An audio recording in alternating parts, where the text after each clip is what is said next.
Bonsoir, je m'appelle Paola Hidalgo, je suis déléguée à la communication sociopolitique à Bruxelles Laïque et j'ai l'immense plaisir de vous accueillir à cette édition 2018 du Festival des Libertés.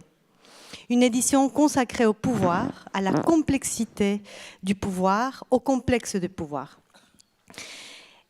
Ce débat s'inscrit vraiment au cœur de la thématique. C'est un débat qui explore la normalisation des contestations. Est-ce que c'est un phénomène inéluctable? Est-ce que c'est quelque chose qui va de soi?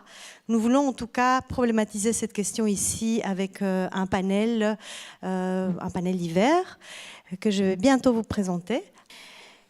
Je reviens alors au fil rouge de cette soirée, de ce débat. Il est parti d'une réflexion. Il est parti de la découverte de deux ouvrages qui sont parus récemment. Deux ouvrages qui nous semblaient incarner deux pôles d'un axe de réflexion autour du pouvoir, c'est-à-dire son idéalisation, un danger d'idéaliser le pouvoir, et sa diabolisation, le danger, le risque de diaboliser et de dire, bah voilà, le pouvoir corrompt, le pouvoir est d'office mauvais. Je parle effectivement du livre de John Holloway, Changer le monde sans prendre le pouvoir, l'essence de la révolution aujourd'hui. Dans cet ouvrage, on met en avant l'idée qu'il n'est pas nécessaire de prendre le pouvoir pour changer le monde. Ça nous a interpellés. On a voulu aller plus loin, dépasser cette proposition pour aller vraiment l'interroger sous le prisme de la réflexion qui va se porter sur les 10 prochains jours. Un autre livre qui nous a fortement interpellés ces derniers temps, qui n'est pas encore disponible en français, mais j'espère, le livre « Prendre le pouvoir sans changer le monde » de Pierre Goossens. Et ben voilà, qui fait une critique de la difficulté que les gouvernements de gauche ont les difficultés auxquelles ils ont été confrontés une fois qu'ils exercent le pouvoir, une fois qu'ils passent de l'autre côté du pouvoir. On a eu envie effectivement d'intituler ce débat « De l'autre côté du pouvoir ». C'est d'ailleurs pour ça que vous voyez des références à « De l'autre côté du miroir » de Lewis Carroll, parce qu'effectivement, c'est ce qu'on a envie de demander à nos intervenants que je vais vous présenter immédiatement. Est-ce que passer de l'autre côté du pouvoir est quelque chose de fondamentalement difficile? Est-ce que c'est quelque chose qui nous projette dans une autre réalité? Ben voilà, c'est ce qu'on va essayer d'explorer ici. Il ne me reste plus qu'à vous présenter le panel. Je vais présenter le panel dans l'ordre de leur prise de parole. Il y aura un moment de prise de parole et ensuite, assez vite, on vous donnera la parole pour une interaction avec le panel. Mathieu Pottevonville, bienvenue. Vous êtes philosophe, spécialiste de l'œuvre de Michel Foucault et auteur du livre Recommencer qui est paru en 2018, cette année. Merci d'avoir accepté notre invitation. Monsieur Éric Toussaint, vous êtes le porte-parole du Comité pour l'abolition des dettes illégitimes, CADTM. Vous êtes également le coordinateur scientifique de la Commission d'audit de la dette grecque et président, cet audit de la dette qui a eu lieu en 2015 et qui effectivement, vous allez nous expliquer plus en détail cette dynamique. Et en bout de panel, nous avons la présence de monsieur Alex Merlo. Alex Merlo qui est assistant au Parlement européen pour Podemos. Voilà. J'ai vraiment beaucoup de plaisir d'animer ces discussions avec ces trois intervenants que je pense vont pouvoir nous éclairer autour de cette question. Est-ce que la contestation mène inéluctablement vers une normalisation une fois qu'on passe de l'autre côté du pouvoir? Donc je vais céder la parole à Mathieu Pottevonville pour démarrer avec une réflexion philosophique sur cette question. S'il vous plaît. Merci Paola. Bonsoir à toutes et à tous. Parmi les choses que j'aime bien parce qu'elles font le sel de l'existence, il y a les moments où la conversation que vous avez juste avant d'intervenir sur une scène fiche complètement en l'air l'introduction que vous aviez prévu de déployer. C'est parfait parce que ça met un petit peu de piquant dans un peu d'imprévu finalement dans la prise de parole. Et c'est finalement en échangeant avant le débat avec les autres invités de cette soirée que j'ai réalisé à quel point les récentes élections en Belgique avaient marqué une nette percée des partis de gauche en Belgique, et que cette percée, au fond, démentait l'air tout à fait curieux, l'atmosphère tout à fait curieuse qui est en train de se développer par ailleurs en Europe. Mes derniers voyages m'ont porté successivement en Italie et en Pologne. Vous comprendrez que je n'arrive pas ici avec un optimisme démesuré. Donc, j'apprends que la Belgique se distingue. Ça ne me va pas du tout, parce que ça fiche en l'air mon introduction. J'avais prévu d'ouvrir la conversation en remarquant deux choses. D'une part, que l'intitulé la question de savoir si, pour la contestation, l'accès au pouvoir entraînait une normalisation, moi, ça ne m'inquiétait pas beaucoup. Je me disais, dans la mesure où c'est pas demain la veille, on peut retourner se coucher tranquille. Et puis, j'avais envie d'ajouter que non, en fait, que c'est pas vrai, parce que un peu partout en Europe, nous assistons aujourd'hui à l'expérience de mouvements contestataires porteurs de propositions radicales qui, une fois arrivés au pouvoir, appliquent assez résolument leur programme au risque de bouleverser des habitudes et de se fâcher avec leurs alliés. C'est le cas, après tout, de M. Salvini en Italie, de M. Orban en Hongrie, un peu ailleurs de Donald Trump aux États-Unis, bientôt de M. Bolsonaro, prions que ce ne soit pas le cas, au Brésil, etc.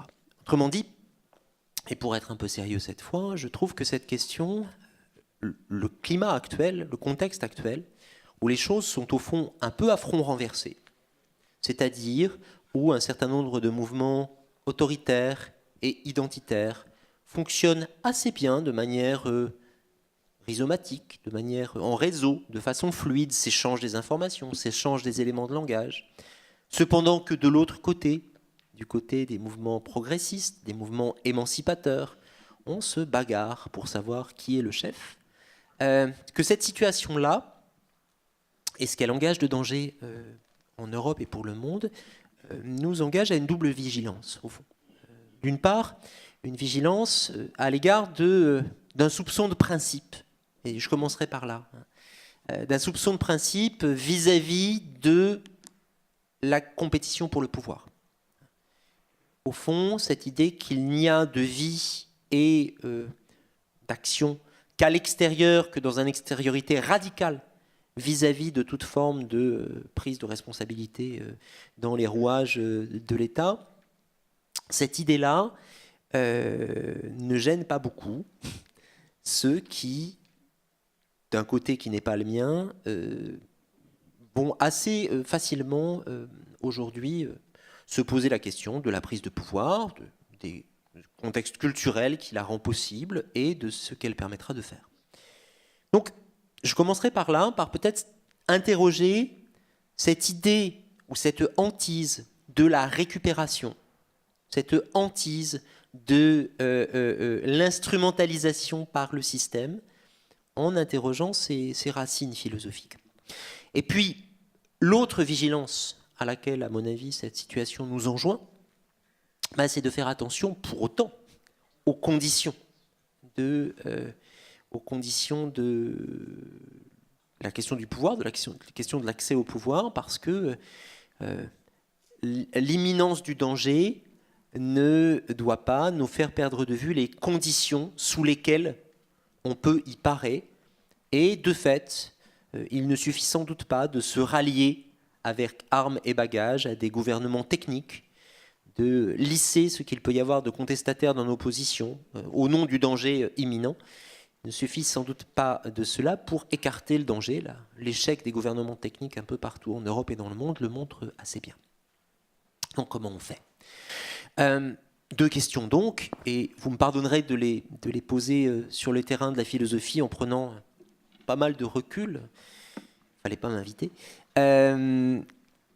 D'où ça vient et comment on fait ? D'où ça vient, c'est-à-dire d'où vient cette d'où vient cet adjectif, en fait, qui est présent dans l'intitulé de ce soir, vers une irrésistible normalisation. Je crois que cet irrésistible signale un arrière-plan qui est très ancien. Autant nous pouvons nous inquiéter et être insatisfaits de la façon dont des mouvements contestataires peuvent effectivement être normalisés ici ou là et resserrer leur cravate dès lors qu'ils accèdent aux responsabilités. Autant cette idée que ce serait là un mouvement irrésistible, cette idée-là, elle vient de très loin, elle vient de plus loin. C'est pas seulement un constat empirique, je crois que c'est une matrice intellectuelle, en un sens aussi ancienne que l'idée de politique elle-même.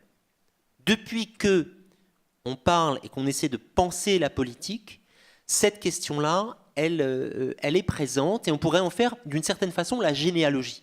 Pour parler un peu comme Foucault, la généalogie de l'idée d'instrumentalisation ou de récupération politique. Si on devait faire cela, si on devait faire la généalogie de cette idée, je crois qu'il faudrait chercher, comme souvent avec les généalogies, vous savez, vous avez 2 parents, 4 grands-parents, etc. Il faudrait trouver au moins 2 sources. Il y a 2 idées qui sont très anciennes en philosophie politique. Il y a l'idée que le pouvoir est corruptible, et il y a l'idée que le pouvoir est corrupteur. D'un côté, il y a l'idée que le pouvoir, sous sa forme souhaitable et stable, est affecté d'une espèce d'instabilité, justement, d'une espèce de fêlure qui va nécessairement le conduire à s'effondrer dans des formes de moins en moins satisfaisantes, dans des formes de plus en plus dégradées. On trouve cela déjà chez Platon, cette idée que la cité idéale se casse la figure, enfin s'enfonce ou s'affaisse progressivement de formes de plus en plus insatisfaisantes. Bon. Ça, c'est une idée très, très profonde en philosophie politique, cette idée que ce qui est souhaitable est voué à aller de moins en moins bien, et à aller de moins en moins bien parce que d'une certaine façon, les individus ne sont pas à la hauteur. C'est la première idée. Le politique est corruptible. Et puis vous avez l'autre idée, qui est que le politique est corrupteur. C'est-à-dire que le système politique, le régime politique et l'exercice du pouvoir va corrompre ceux qui vont entrer dans l'exercice de l'État, qu'il va les conduire à privilégier leur intérêt propre sur l'intérêt général, qu'il va les conduire à adopter les vues du pouvoir davantage que les leurs. C'est une idée qu'on trouve chez les libéraux. Lord Acton, on connaît cette citation souvent attribuée à tort à Machiavel, le pouvoir corrompt, le pouvoir absolu corrompt absolument. C'est une idée libérale au départ. Mais on trouve ça aussi bien chez Machiavel, parce qu'il dit qu'il ne suffit pas d'abattre un tyran pour couper la tête de la tyrannie, parce que celui qui viendra à sa place se tyrannisera aussi vite que possible. Donc on a ces 2 idées-là, cette idée que le pouvoir est corruptible et que le pouvoir est corrupteur. Et ces idées-là, elles ne sont pas du tout nées du côté de la contestation. Elles sont nées du côté des penseurs du pouvoir, dans sa forme la plus verticale et la plus autoritaire. Et alors, ce qui est intéressant, ce qui est marrant, et c'est toujours marrant les histoires d'héritage, c'est que la réflexion sur la contestation, telle qu'elle va prendre corps au XVIIIe, XIXe, XXe siècle, va hériter de ces inquiétudes. Elle va, ces hantises, qui sont d'abord des hantises du pouvoir, ces hantises vont déteindre sur elle. Prenons quelques exemples. Oh, ne me dites pas que c'est abstrait ce que je raconte. Lorenzatio, vous connaissez peut-être cette pièce, Lorenzatio d'Alfred de Musset. Le jeune Lorenzo de Médicis veut rétablir la République, car la tyrannie règne. Mais il est bien seul, les autres républicains le lâchent, et il finit à son tour exécuté, assassiné. Bon. Lorenzatio, c'est la tragédie de celui qui, tentant de changer le pouvoir, se rend compte que le pouvoir est corrompu, d'une part, la République est devenue tyrannie, et que le pouvoir est corrupteur, d'autre part, les républicains sont devenus de lâches suppôts du tyran. Vous voyez que la contestation sous sa forme romantique, elle hérite de cette idée-là. Mais Si vous prenez les grands textes ou les grands moments révolutionnaires, si vous prenez Robespierre lisant Rousseau, ou si vous prenez Trotsky, la Révolution trahie, un grand texte de Trotsky, eh bien vous allez retrouver les mêmes idées que, au fond, ce qui menace la Révolution, c'est à la fois l'insuffisance des hommes, qui ne vont pas être à la hauteur de la tâche qu'ils se sont fixée. C'est pour ça que Robespierre coupe un certain nombre de têtes, parce qu'il considère qu'elles dépassent, ou qu'elles ne dépassent pas assez, qu'elles ne sont pas assez fermement attachées sur les épaules. Donc que les individus ne sont pas à la hauteur, d'une part, et d'autre part que le processus lui-même se corrompt, ou se durcit, ou se fossilise. Lorsque Trotsky explique que là où il devait y avoir le dépérissement de l'État, on a l'installation d'une bureaucratie soviétique qui va affermir son pouvoir, s'installer, se fossiliser et donner des avantages à ses dirigeants, c'est de cela qu'il parle. Vous voyez que cette idée que une contestation, dès lors qu'elle arrive au pouvoir, est nécessairement saisie d'une part, enfin de deux dangers au fond. Cette idée que d'une part, les individus qui la portaient vont avoir les genoux qui flageolent, et d'autre part que les structures qui l'ont porté au pouvoir, ces structures vont se fossiliser, se durcir et finir par se retourner contre leur objectif premier. Ces deux idées-là, elles se sont transférées de la pensée la plus verticale du pouvoir à la pensée de la contestation ou de la révolution, etc. Je dis ça pourquoi ? Je dis ça parce que cette idée que le système nous récupère, ou qu'il ne faut pas être récupéré par le système, c'est une idée dont il faut mesurer le poids, la profondeur historique, aussi bien pour ne pas se laisser complètement intimider ou hypnotiser par elle. Voilà. Au fond, comme souvent, l'exercice généalogique permet de se dire, finalement, cette idée-là, d'où elle me vient ? Eh bien, elle me vient d'un certain nombre de pensées qui sont à la fois très puissantes. Vous mettez dans la balance Platon, Rousseau, Trotsky et Machiavel, vous avez du mal à peser. Mais qui ne sont pas le réel même, qui sont les grilles de lecture que nous avons appliquées au réel. Du coup, ça pose une question. C'était ma deuxième question, qui n'était pas la question d'où ça vient, mais qu'est-ce qu'on peut faire ? Qu'est-ce qu'on peut faire pour essayer de débloquer un peu cette crampe mentale qui nous fait voir dans toute accession au pouvoir une forme de renoncement, en fait, de profond renoncement. Alors, c'est ici que, je pense, penser avec quelqu'un comme Michel Foucault est intéressant. C'est ici que penser avec Michel Foucault est intéressant, parce que Foucault, il a l'art de déplacer un peu les lignes, de sorte que Foucault, c'est une sorte de chiropracteur de la pensée.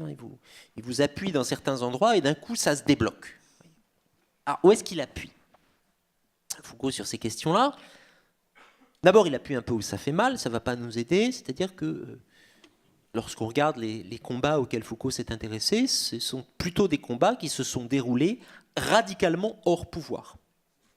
Toute une partie de l'œuvre de Foucault a consisté à montrer que certains mouvements, y compris des mouvements qui étaient vraiment inscrits au niveau plus profondément politique, la révolution iranienne, le mouvement Solidarité en Pologne, c'était des mouvements qui commençaient, qui avaient leur lieu de naissance à l'extérieur de la compétition pour le pouvoir d'État.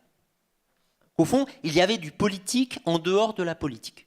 Bon, ça, c'est son premier geste chez lui, c'est de dire qu'au fond, des choses se passent, des contestations très profondes s'organisent, qui ne sont pas des alternatives pour conquérir le pouvoir d'État, qui commencent ailleurs. Alors ça ne nous aide pas parce qu'on dit... on peut être rapidement conduit à penser que si toutes ces contestations commencent ailleurs, le mieux c'est qu'elles y restent. Finalement, être du côté du mouvement social, plutôt que de la politique, ce serait à la fois naturel et confortable. Encore faut-il que d'une manière ou d'une autre, les politiques, autorités politiques, les responsables politiques soient minimalement sensibles à ce qui se passe du côté du mouvement social. C'est-à-dire qu'au fond, on puisse faire pression sur eux. Cette idée que la bonne politique, c'est celle qui se passe dans la société et pas dans l'État, ne fonctionne que si, du côté de l'État, on n'a pas des gens qui sont mus par un programme, par un agenda idéologique extrêmement précis, et c'est de moins en moins le cas. Les dirigeants un peu flous sont de plus en plus rares. Peut-être qu'on peut le regretter. Hein. Bon, ce qui oblige à la question de savoir est-ce qu'on peut aller plus loin, c'est-à-dire est-ce qu'on peut y aller, quoi. Et de ce point de vue-là, j'ai l'impression que Foucault dirait 3 choses. Il dirait 1, il faut arrêter de croire que le pouvoir, on l'a ou on ne l'a pas. Que le pouvoir, il est d'un côté et pas de l'autre. C'est l'une des choses les plus connues. Vous allez faire tout un festival sur la question du pouvoir. S'il y a une chose qu'on sait à propos de Foucault et du pouvoir, c'est qu'il a défini le pouvoir comme une relation et pas comme un attribut. Le pouvoir, c'est pas quelque chose qu'on prend, c'est quelque chose qui se passe entre nous et à tous les niveaux. Ça veut dire, concrètement, et quand on est militant social, on le sait, qu'il y a du pouvoir et du rapport de pouvoir dans les mouvements sociaux. Évidemment, les mouvements sociaux sont traversés par des rapports de pouvoir. Mais ça veut dire aussi, du côté de l'État, qu'on n'a pas le pouvoir. Que celui qui accède aux plus hautes responsabilités, il est pour autant pris dans un système de contraintes extrêmement redoutable. On parlait de la Grèce tout à l'heure. Ce qui s'est passé en Grèce, c'est aussi bien une défaite pure et simple, et très simple, l'écrasement d'un rapport de force. Bon. Mais du coup, si le pouvoir, il n'y a pas un endroit où on ne l'a pas et où on est pur, puis un endroit où on l'a et où on est puissant, si les choses ne se découpent pas de cette manière-là, alors c'est un tout petit peu moins gênant. Enfin, on se pose un peu autrement la question de savoir si on accède aux responsabilités politiques au sens classique du terme. Ça fait une première remarque. Ce serait une première remarque de Foucault. Je suis en train de ventriloquer Foucault, ne le répétez pas. Hein, si ça sort d'ici, vous saurez que c'est vous. Une deuxième remarque que ferait sans doute Foucault, c'est que, pour autant, ça ne veut pas dire, ça ne veut jamais dire que les politiques sont impuissants. J'ai dit il y a un instant que le pouvoir, c'est pas parce qu'on accède aux responsabilités qu'on l'a. Hein, ne jamais se laisser dire pour autant qu'il n'y a rien à faire. J'ai échangé il y a quelques semaines en France avec Emmanuelle Cos, qui est ancienne présidente de l'association ACT UP Paris, une militante historique de la lutte contre le sida, qui avait accepté dans un mouvement très compliqué, très contestable à certains égards, d'entrer au gouvernement comme secrétaire d'État au logement, sous le gouvernement Valls, donc dans un moment particulièrement peu convaincant de la politique française récente. Et elle disait une chose assez intéressante, elle disait que quand un ministre vous dit qu'il ne peut rien faire, il vous ment. Ça n'est pas vrai, ça n'est jamais vrai qu'on ne peut rien faire. On n'a pas le pouvoir, qu'on n'a pas les leviers, etc. Donc il y a une marge. Mais cette marge, il faut constamment le rappeler. Et ça, c'est, je crois, la deuxième leçon qu'on trouverait chez Foucault. C'est cette idée que accéder au pouvoir politique pour un mouvement contestataire, ça veut dire se préoccuper de maintenir le lien, et un lien aussi serré que possible, aussi tendu que possible, entre le mouvement contestataire tel qu'il se déroule à l'extérieur des palais et des ministères, et ce qui se joue à l'intérieur. Cette question, pour aller vite, du rapport entre le mouvement social et les responsables politiques qui en sont issus, le maintien de ce rapport, l'agitation de ce rapport, elle est, à mon avis, absolument centrale. Et certains mouvements, certaines tentatives politiques récentes ont payé très cher de ne pas arriver à le maintenir. Je vous renvoie à un très beau texte de Dimitris Alexakis sur la Grèce, qui s'appelle Tsipras ou le traité du vain combat. L'une des choses que dit Alexakis, c'est cela, c'est au fond, nous n'avons pas su, nous ne sommes pas parvenus à maintenir à ce moment-là, peut-être un diagnostic contestable, on en discutera, la tension nécessaire entre ce qui se jouait du côté gouvernemental et ce qui se jouait du côté non gouvernemental pour que la pression demeure. C'est une deuxième hypothèse en tout cas. Continuer d'agiter, continuer de touiller d'une certaine façon. Puis la troisième et dernière chose, et je m'arrêterai là car j'arrive au bout de mon temps, la troisième et dernière chose que dirait Foucault, c'est ne vous laissez pas tromper par un partage illusoire entre la contestation et la responsabilité politique. Au fond, quand on parle de mouvement contestataire, on a dans l'idée ce schéma. Il y a d'un côté des contestataires qui critiquent, c'est-à-dire qui parlent et qui ne proposent pas, et de l'autre des politiques responsables qui agissent, qui prennent leurs responsabilités et qui savent. Le fait est, et l'un des meilleurs exemples contemporains, c'est l'ensemble des pratiques d'accueil et d'hospitalité à l'échelle européenne. Le fait est que l'action et que le savoir, la compétence technique, juridique, administrative, elles sont du côté des mouvements contestataires. Donc, il n'y a pas à passer d'un moment de la protestation verbale à un moment de l'action publique.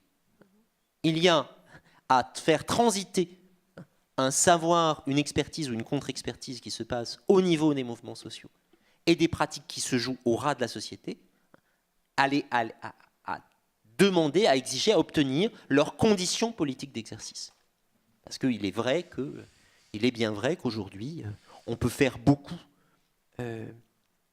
en termes d'accueil et d'hospitalité au ras de la société, mais les obstacles que l'on rencontre, le temps et l'énergie que l'on met à tenter de contourner les obstacles juridiques, administratifs, etc., tout cela n'a de chance de se régler ou de s'alléger qu'en se posant la question de savoir qui fait les lois, qui les décide. Donc ça, je crois, ce serait la troisième réponse de Foucault. Inquiéter, je dirais au fond, inquiéter le partage entre avoir le pouvoir et ne pas l'avoir. Inquiéter le rapport entre responsables politiques et ceux qui, au plan des mouvements sociaux, continuent de se rappeler à leurs bons souvenirs. Et puis, inquiéter ce partage entre le discours et l'action qui définit trop souvent, qui résume trop souvent ce qu'on appelle une pensée contestataire et le rapport entre pensée contestataire et politique. Ça fait un chantier mais un peu important, mais voilà, c'est ce que je voulais vous proposer simplement pour cadrer, pour proposer des pistes de discussion. Merci beaucoup pour cette introduction qui nous met des bases pour passer à une deuxième partie, à une suite plus pratico-pratique, on va dire, plus axée sur l'expérience d'activistes, de militants, d'experts dans des processus sociaux, dans des processus menés par des mouvements sociaux. Donc je vais vous donner la parole, Éric Toussaint, pour que vous partagiez votre expérience dans différents contextes, non pourrez-vous nous parler, par exemple, des expériences vécues en Équateur, en Grèce, peut-être au Venezuela, au Brésil, certes, et peut-être même par rapport au Mexique, qui est un terrain que vous êtes en train d'explorer actuellement. Effectivement, de contextes différents. Vous allez nous dire peut-être pourquoi l'auto-organisation est important à la base et pourquoi il faut faire la différence entre gouverner et exercer le pouvoir. Voilà, je vous laisse la parole, je vous cède les micros. Vous en avez un juste là. Et voilà. Merci beaucoup. Bonsoir. Content d'être ici au Festival des Libertés. Donc le titre parle de l'irrésistible normalisation de la contestation. Je trouve que c'est un très bon titre. En même temps, il y a aussi une répression absolument brutale et terrible de la contestation. Il y a en fait du côté du pouvoir la combinaison de la répression, le bâton, et la carotte, c'est-à-dire une stratégie d'intégration de ceux et de celle qui porte la contestation.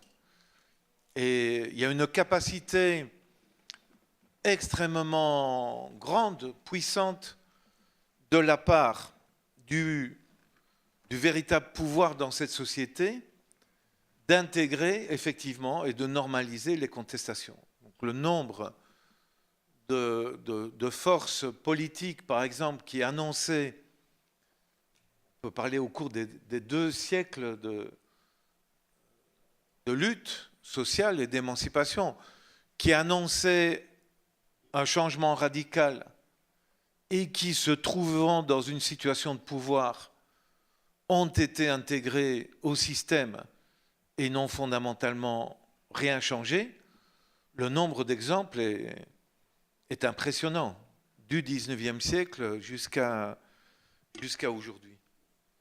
Et donc,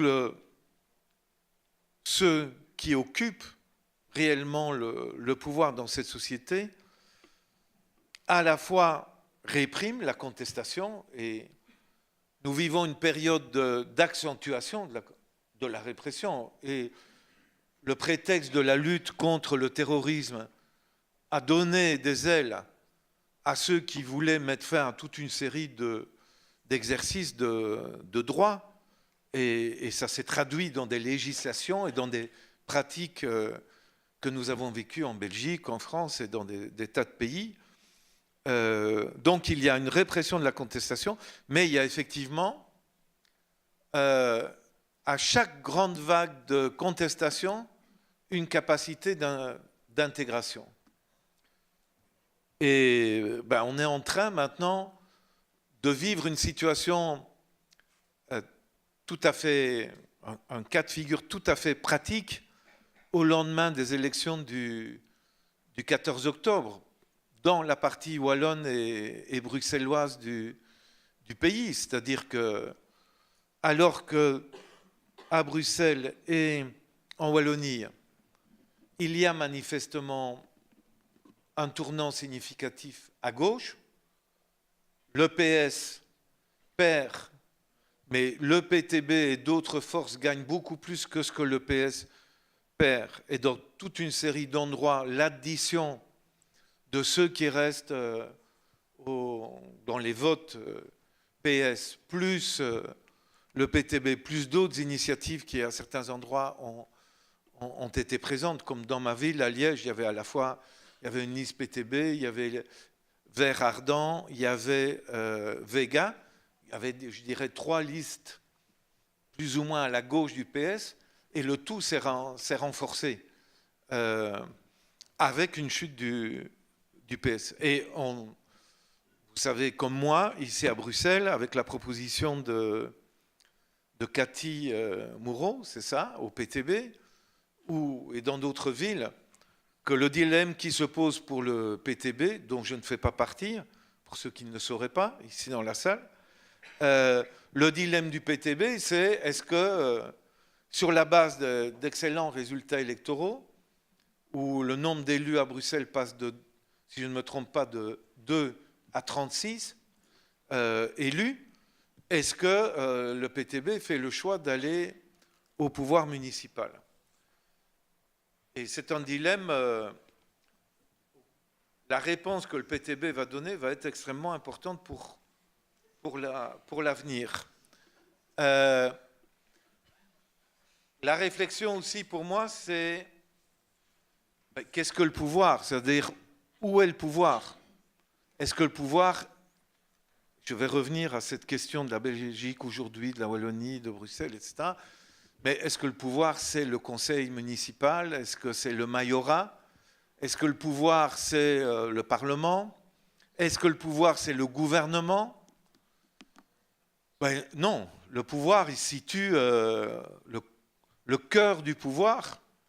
Il se situe dans la propriété des grands moyens de production, dans la propriété de la finance, dans la propriété des médias, et les instances de l'État, du municipal au gouvernement national, sont des instances qui participent du pouvoir, mais ne sont pas le lieu stratégique et central du pouvoir. On peut arriver au gouvernement, une force dite de contestation ou de rupture peut arriver au gouvernement, Allende au Chili, plusieurs expériences de gauche en Amérique latine, Syriza en Grèce, et se rendre compte qu'elles ne détiennent pas les leviers du pouvoir et qu'elles sont sous la contrainte des forces réellement du pouvoir. Donc il faut définir aussi ce que c'est le pouvoir. Mais je reviens à la situation politique présente. Je pense que une force comme le PTB aurait tout à fait raison de refuser d'entrer dans des majorités municipales si une série de conditions minimum ne sont pas remplies. C'est fondamental, par exemple, dans les revendications, les propositions avancées, de dire il faut 25% ou 30% de logements sociaux dans les projets de construction immobilière, et ça doit être un élément clé au niveau des grandes villes, notamment. Il faut se refuser d'accepter les contraintes budgétaires imposées par les traités européens et acceptées par le gouvernement fédéral. C'est des éléments, pour moi, absolument fondamentaux. Si aller dans une majorité municipale implique d'accepter qu'on va respecter les contraintes budgétaires fixées par le gouvernement fédéral en application des traités européens, eh bien, accepter cela, c'est renoncer dès le début au changement. C'est normaliser la contestation. Et ça, on l'a vécu déjà à plusieurs reprises.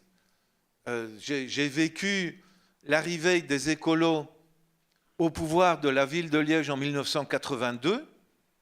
J'étais à ce moment-là travailleur à la ville de Liège.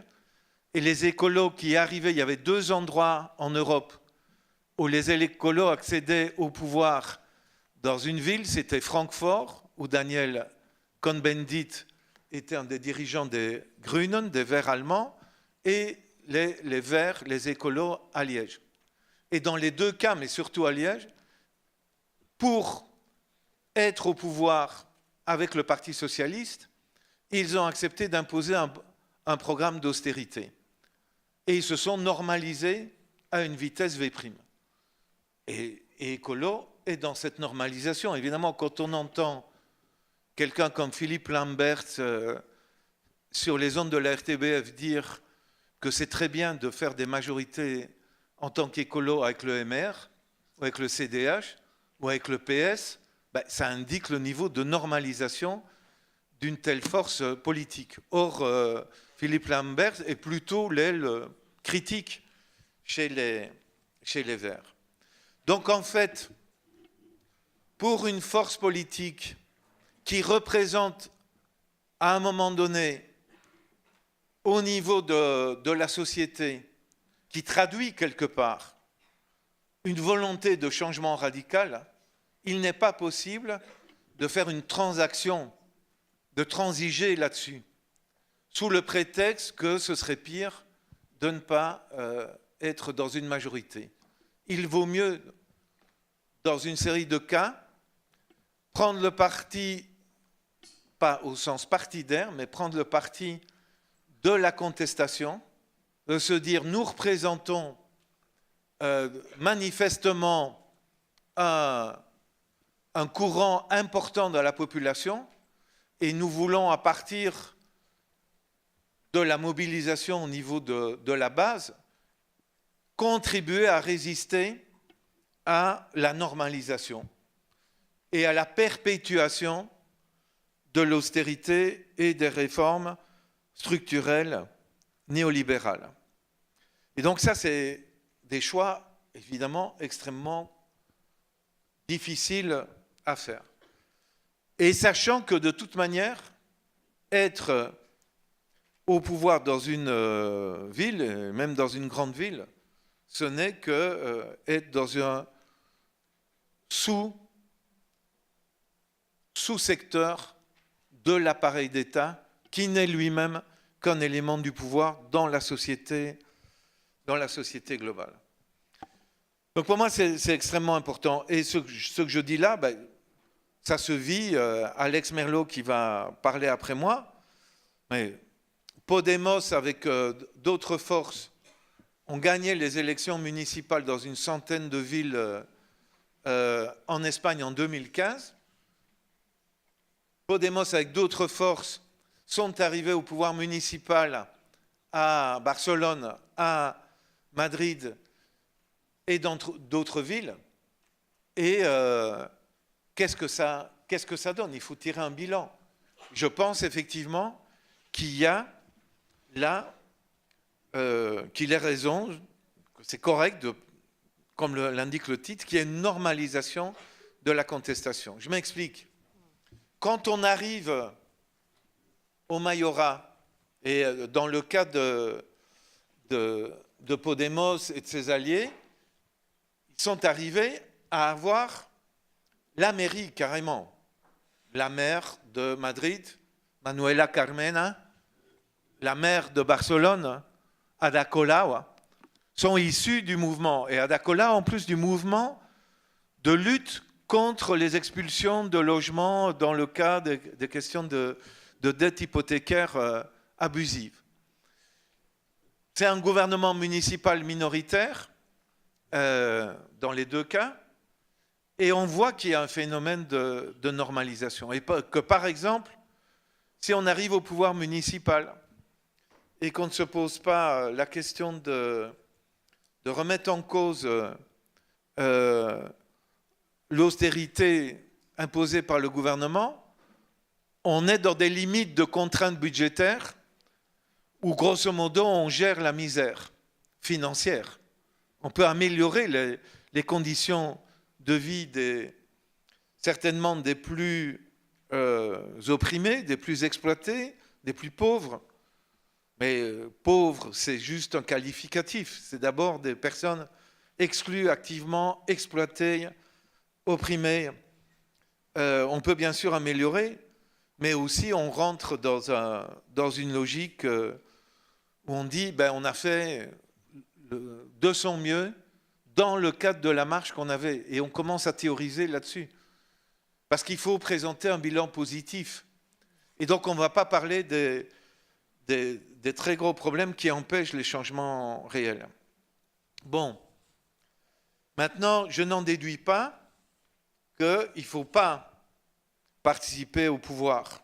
Je dirais, si on prend un autre angle d'attaque, qui est celui de Holloway, si je partais de sa réflexion et si je pouvais faire le constat, si on peut changer la société sans prendre le pouvoir, ben évidemment, il ne faut pas le prendre. Parce qu'il corrompt, parce que... toute une série de conséquences. Le problème, c'est que vous pouvez changer autour de vous, au niveau communautaire, un peu, beaucoup, la société, mais vous ne changez pas radicalement la société. Comment, si votre pays a des centrales nucléaires, ce n'est pas par un travail simplement communautaire de changement dans sa manière de vivre, en créant des circuits locaux, en ayant un autre rapport au logement, à l'éducation, aux relations sociales, en faisant du commerce équitable. Les centrales nucléaires dans votre pays, à Tihange et à Doul, si vous n'occupez pas à un moment donné le pouvoir, là, le pouvoir, il a la possibilité de le fermer. Le gouvernement a la possibilité de le fermer. Les têtes nucléaires à Kleinbrogel, il y en a 125, des têtes nucléaires, des armes nucléaires nord-américaines. Vous pouvez changer des choses autour de Kleinbrogel au niveau communautaire. Mais si vous n'avez pas une force au gouvernement qui dit « je romps l'accord avec les États-Unis » qui permettent à ces accords de stocker des têtes nucléaires à Kleinbrogel, il n'y aura pas de changement. pouvez pas aller détruire, vous ne pouvez pas aller fermer à partir de la base des centrales nucléaires ou désarmer des ogives nucléaires sur une base militaire. Vous pouvez y compris pas imposer 30% de construction de logements sociaux et une réorientation complète d'un budget et des emplois non précaires dans les secteurs principaux où l'emploi existe. Vous pouvez dans l'associatif, et je suis actif dans l'associatif, on crée des emplois non précaires. En tout cas, là où je suis, notamment au CRDTM, on crée des emplois plein temps, il n'y a pas de titre-service, c'est des emplois où strictement le salaire net correspond à ce qui est prévu dans les conventions, où on diminue l'horaire de travail, etc. Mais on n'est pas en train de changer par l'associatif avec ce qu'on fait là, ce qui se passe dans la fonction publique en Belgique. Donc je pense, si on pouvait changer la société sans prendre le pouvoir, il ne faut pas prendre le pouvoir. Le problème, c'est qu'on ne peut pas changer radicalement la société sans prendre le pouvoir. Or, je ne sais pas combien de temps il me reste, toutes les expériences, effectivement, où le pouvoir, y compris, a été pris de manière radicale, se sont mal terminées. Ça, il faut le reconnaître aussi, évidemment. La révolution bolchevique n'a pas donné les résultats et rapidement a dégénéré. Tu as parlé de Trotsky, de la révolution trahie, mais on peut prendre toute une série de révolutions. Donc effectivement, il est logique de se dire, dès lors, s'il faut quand même se poser la question du pouvoir, et si quand on a pris le pouvoir de manière radicale, c'est-à-dire un gouvernement qui non seulement modifie les règles du gouvernement, mais aussi prend le contrôle des grands moyens de production, si ça n'a pas donné des résultats, qu'est-ce qu'il faut faire? Donc pour moi, là, la réflexion, c'est il faut combiner une stratégie qui n'évite pas la question de prendre le pouvoir, et le pouvoir y compris économique, mais de manière à ce qu'il soit exercé avec la participation absolument active de la population, des citoyens, des citoyennes, des travailleurs, de tous les éléments de la société.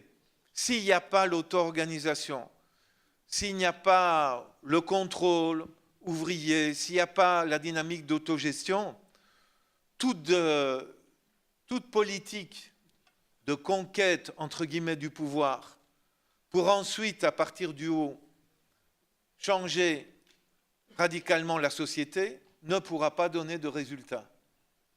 Et donc, il faut en revenir, pour moi, là, à des fondamentaux. Je sais que les héritiers de Marx en ont fait une caricature, mais Marx, quand il proposait une société communiste, il parlait de l'association libre des travailleurs libres. C'est-à-dire la liberté des travailleurs libres de s'associer et des producteurs, et une construction à partir de là. Et il s'est enthousiasmé pour la Commune de Paris, sûrement avec une formule malheureuse, parce qu'il a dit, vous voulez savoir ce que c'est la dictature du prolétariat? Bien, c'est la Commune de Paris. Et on a retenu dictature du prolétariat et pas la Commune de Paris. Mais la Commune de Paris était une structure plutôt, justement, basée sur la société. Ceci dit, une structure, et là, ça vient dans mon domaine, le domaine de la dette, le domaine de la finance, les communards, la Commune de Paris en 1871, comme l'a écrit Lisa Garet et Marx et d'autres, la Commune de Paris s'est arrêtée devant la Banque de France et n'y a pas touché. Donc un gouvernement, même très radical, qui arrive au pouvoir et qui a peur et qui ne s'attaque pas à la finance, qui ne prend pas le contrôle de ces secteurs-là, ne pourra pas changer la société. Et donc, je Je reviens alors, et on a fait référence à la Grèce. Bon, j'ai effectivement coordonné les travaux de la commission d'audit qui avait été instituée par la présidente du Parlement grec. Et donc j'ai vécu en Grèce une partie du premier semestre 2015 et j'avais de nombreux contacts avant. Et avant cela, j'avais participé à l'audit de la dette de l'Équateur en 2007-2008, dans une expérience tout à fait intéressante. Mais ce que je peux vous dire sur la Grèce, c'est que Alexis Tsipras, en fait, et le noyau autour de lui, avaient décidé de effectivement être au gouvernement, mais de gérer le pays en acceptant toutes les contraintes. C'est-à-dire refuser l'affrontement avec les dirigeants européens, refuser ou tenter d'éviter l'affrontement avec les créanciers, ne pas toucher au grand capital grec, ne pas toucher à l'église orthodoxe grecque. Le grand capital grec, c'est les armateurs, c'est le secteur des grands médias, de la finance et du commerce, parce que l'industrie, un secteur capitaliste industriel en Grèce, donc peut-être trop de concessions par rapport à des groupes d'intérêt. Simplement, il a même strictement renoncé à l'affrontement. Et donc là il y avait la normalisation a opéré immédiatement. Quand tu es dans une stratégie qui refuse l'affrontement, alors qu'en face, on te défie et on te dit clairement, du côté du pouvoir, on ne fera pas de concessions, et que tu t'adaptes à cela, tu aboutis à ce qui s'est passé, pour moi, qu'on peut appeler trahison, à savoir quand, après 6 mois de tractation, de négociations sans affrontement, Tsipras convoque le 27 juin un référendum pour le 5 juillet 2015, qu'il appelle à voter non, contre les diktats des créanciers, et que 61,5% des Grecs votent non, que le lendemain, Tsipras se réunit avec les 3 partis qui avaient appelé à voter oui, puis se rend à Bruxelles, où il capitule devant Juncker le 12 juillet, on peut parler de trahison. Il y a normalisation et même trahison dans ce cas-là. Je me permets d'attirer l'attention sur le fait que les 20 minutes sont finies. Mais on aura tout à fait l'opportunité de revenir encore après pour approfondir, notamment s'il y a des questions du public dans ce sens. J'aimerais maintenant donner la parole à Alex Merlo au sujet de l'expérience de Podemos. Justement, Éric Toussaint, on a donné quelques éléments, mais il me semble que c'est vraiment très intéressant d'entendre le témoignage d'Alex Merlo, puisque Podemos, en tant que parti inspiré par la mobilisation populaire, voilà, quel est le bilan? Quelles sont les conquêtes? Quels sont les renoncements auxquels vous avez dû être confrontés dans cet exercice du pouvoir? Merci. Bon, je pense qu'on a été d'abord confronté à la question qui se pose aujourd'hui. Est-ce que la normalisation, l'intégration au système, c'est quelque chose d'irrésistible? Je suis d'accord pour dire que cette idée qu'elle serait irrésistible, c'est en fait une idée réactionnaire qu'il faut rejeter. Si je partageais cette idée, évidemment, je ne serais pas engagé dans un parti ni dans des mouvements sociaux. Si on était condamné à répéter une fois après l'autre le même processus d'intégration, alors ça ne servirait à rien de militer, en effet. Mais par contre, je pense que c'est en effet une question qui est inévitable, quelque part. Je pense qu'il y a en effet une tendance à la normalisation, à l'intégration, qui traverse tous les mouvements contestataires. Donc chaque mouvement contestataire a cette obligation d'être lucide par rapport à cette tendance et d'identifier quelles sont les racines et quels sont les moyens de contester cette tendance et de résister. Alors, je pense que justement, les noms de Robespierre et Trotsky ont été cités, c'est justement des dirigeants auxquels on ne peut pas reprocher une frilosité à l'heure de vouloir conquérir le pouvoir. Au contraire, c'est précisément des gens qui sont accédés au pouvoir et, depuis cette position de pouvoir, ont eu la lucidité de dénoncer et signaler les tendances à la normalisation. Quand Robespierre parlait des livresses de pouvoir ou l'infatuation des dirigeants jacobins, ou Trotsky analysait le processus de trahison de la révolution, ce n'était pas pour eux une façon de dire vous voyez, de toute façon, on était condamnés à répéter la même chose, mais au contraire, une façon d'alerter sur des dangers qui traversent en effet les mouvements contestataires. Et donc, je pense qu'on aurait tort de penser que cette idée de la tendance à normalisation, ce serait une crampe mentale de laquelle il faudrait se dégager pour ne pas avoir peur d'accéder au pouvoir. Au contraire, c'est un souci qu'il faut avoir pressant constamment.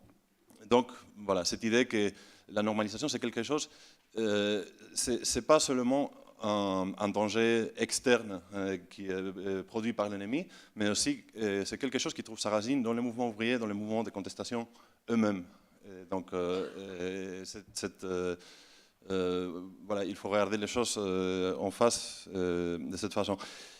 Et quand on fait ça, on se rend compte qu'il n'y a pas une formule magique, une solution magique qui réglerait ce problème-là. C'est une contradiction, une dialectique qui va traverser tout mouvement de contestation. Et voilà, évidemment, dans tout conflit et dans tout processus social, l'issue n'est pas donnée d'avance. C'est une lutte qu'il faut mener avec toutes nos ressources. Et en effet, je pense qu'on est aujourd'hui dans une période, après l'expérience au XXe siècle de l'Union soviétique, où ce danger est très présent dans l'esprit des gens. L'idée de transformation révolutionnaire de la société est toujours tachée quelque part par l'expérience de la normalisation ou la bureaucratisation de l'Union soviétique ou d'autres expériences similaires au XXe siècle.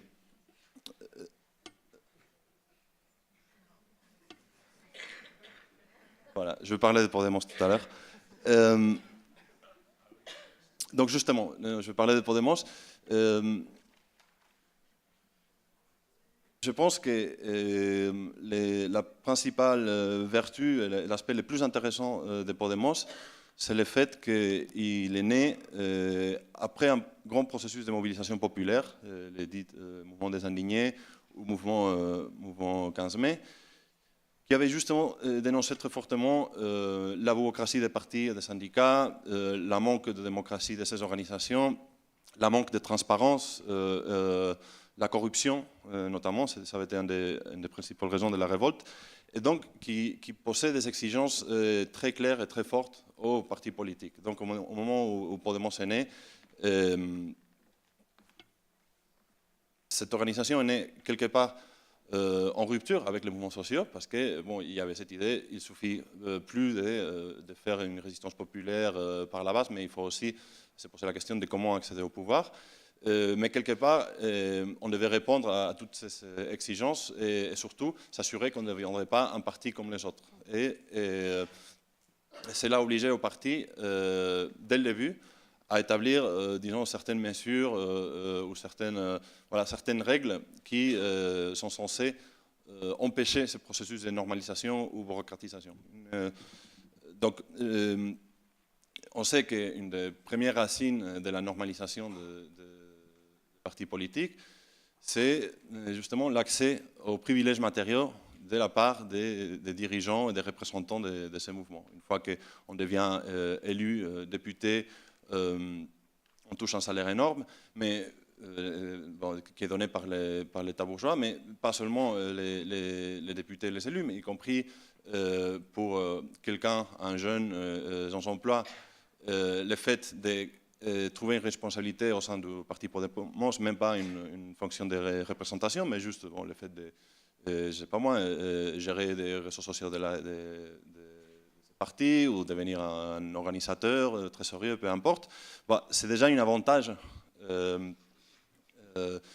donné par ce parti et qui risque dans la tête des gens qui le composent, de faire devenir, le parti deviendrait, au lieu d'un moyen pour atteindre un autre but, ça peut devenir un fin en soi. Je pense que c'est une des vecteurs de cette normalisation, c'est le fait que les structures qui sont construites pour transformer la société commencent à être considérées par leurs militants comme un fin en soi qu'il faudrait toujours protéger, et maintenir et reproduire, en oubliant les fins ultimes. Bon, là, par rapport aux privilèges matériaux, une des mesures de Podemos depuis le début, c'est évidemment limiter les salaires. Ce n'est pas une nouveauté. Je pense que tous les partis communistes en général et d'autres partis ont pris ce genre de mesures. Dans le cas de Podemos, ça a été établi que le salaire maximum qui peut être touché par quelqu'un qui travaille pour Podemos ou qui est représentant, c'est des 3 SMIC. Sachant que le SMIC en Espagne est bien plus bas, même relativement, par rapport aux Belges. Donc, ça donne un salaire de base. Un salaire décent, mais un salaire modeste, donc différent au reste des partis. C'est aussi une façon de s'assurer que les gens qui représentent, qui mènent ces tâches de représentation, quelque part maintiennent un niveau de vie similaire à ceux qui sont censés représenter. Quoique, il est évident qu'il y aura toujours un écart entre ces gens qui sont employés par les partis, qui touchent un salaire décent, et les millions de chômeurs, précaires, etc., qui ont toujours quand même des situations moins privilégiées. Une critique qui a été faite à ce genre de mesures, j'ai entendu ici par exemple à Bruxelles plusieurs fois, c'est en ce faisant, vous vous empêchez d'attirer les meilleurs professionnels. Notamment, on entend ça ici à Bruxelles, parce qu'il y a peut-être des gens qui sympathisent avec Podemos, mais qui travaillent à la Commission et ont des salaires beaucoup plus élevés de ce qu'ils pourraient avoir à Podemos. Donc, en se posant la question, est-ce que je voudrais bien travailler pour ce parti, ils ont un train de vie qui, sans être luxueux ou voilà, complètement hors de ce monde, c'est supérieur à ce qu'ils pourraient trouver à Podemos. Et donc, voilà, ils nous disent, là, vous tirez peut-être une balle dans les pieds parce que vous n'attirez pas les meilleurs gens. Je pense que ça peut être vrai dans certains cas, mais que généralement, l'idée qui sous-tend notre mouvement, c'est de mener une transformation démocratique plutôt que technocratique, c'est-à-dire une transformation qui est menée par les gens courants et donc qui ne cherche pas à se baser sur une élite de gens très qualifiés ou qui ont déjà des postes de pouvoir ou de privilèges dans nos sociétés. Je pense qu'il est d'ailleurs, cette critique elle est d'ailleurs fausse parce que au moins dans l'Espagne, il est clair qu'il y a des gens très très qualifiés et très très préparés et très très compétents qui sont aujourd'hui en chômage ou dans des postes en dessus de leur qualification. Donc je pense que ce n'est pas un véritable problème pour nous d'attirer des gens très compétents. Au contraire, dès le début de Podemos, je pense que ça a été caractérisé par un grand professionnalisme, justement parce que beaucoup de gens ont trouvé le moyen dans la construction de Podemos d'appliquer leurs compétences, etc. Ça pose un autre soi-disant problème. Là, on est à la fin de la législature, donc, y compris la législature municipale, autonomique et européenne. On aura donc 3 élections au moins l'année prochaine. Et donc là, on commence à préparer les listes. Et ces derniers mois, il y a eu toute une série de gens qui ont annoncé qu'ils ne voudraient pas continuer après, ou qui démissionnent déjà, ou qui disent « je ne me présenterai pas dans les listes ». Et même une certaine alarme chez certains gens qu'est-ce qu'on a mal fait pour que ces gens-là je ne répète pas. Je pense qu'on a fait beaucoup de mauvaises choses et je pense que dans presque tous les cas, ces gens qui départent, c'est parce que quelque part, ils n'ont pas été peut-être bien traités par le parti ou bien c'est trop de sacrifices ou c'est trop conflictuel, trop stressant, etc. Et ils décident de partir. Je pense que si on avait des salaires plus élevés, peut-être ce serait plus difficile pour des gens qui n'en peuvent plus de dire vas-y, je vais retourner à mon poste, je vais faire une autre chose parce que je n'en peux plus. Sans vouloir dire que ces gens qui partent étaient là pour la thune, mais que forcément, si par les biais de la représentation, on arrive à avoir des salaires très élevés, ça crée forcément une dépendance par rapport à ces salaires. Donc cette limitation des salaires, ça facilite une certaine rénovation je pense, salutable des postes de représentation. L'autre...